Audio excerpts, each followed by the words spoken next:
Cassie Hobright reached out to the problem solvers to share her experience with Xlnt Automotive, a Redmond auto shop. We kept calling, trying to get updates on it, and they would not respond at all. We even went by there a couple of times. Hobright and her husband Nate Talbot hired Xlnt Automotive in 2022 to replace the motor in her 2005 Jeep Grand Cherokee. The cost? More than $8,000. The time for repairs? 9 months. But 1,500 miles later, the vehicle was back at the shop. The motor blew again. It was in there probably about 6 months. With very lack of communication, no calls, no updates, no nothing. Hobright expected the warranty would cover all repairs. So no transmission fluid, no oil, no antifreeze, no nothing. Which Hobright claims she paid for, shown on the original invoice dated October of 2022, but you can see on the invoice dated February of 2023, the Xlnt Automotive charged her for fluids again. So we just said, we're gonna come get our vehicle from you. We don't want to deal with you anymore. Xlnt Automotive owner Chris Kobernick sat down with the problem solvers to address Hobright's claims, including the time it took to replace her engine. The repairs don't take that long.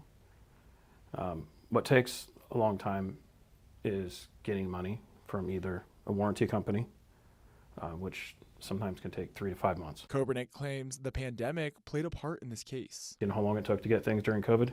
A long time.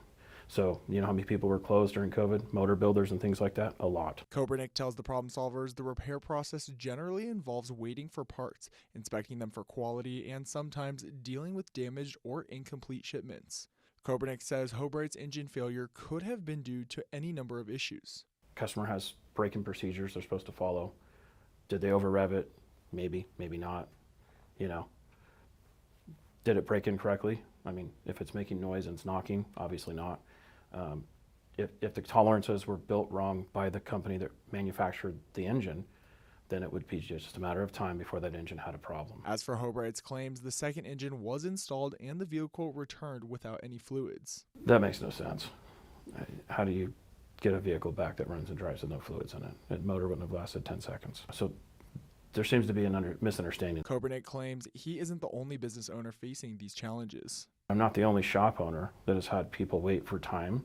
I'm not the only shop owner that hasn't had customers pay their bills and we have to keep their car until they do. I'm not the only shop that's had people threaten me. I'm not the only shop that's had people leave and say, well, you did this and you did that. And Kobernick is hoping that past and current customers will come to him when they have concerns. I would love to have a conversation with the public about individual incidents as they come up.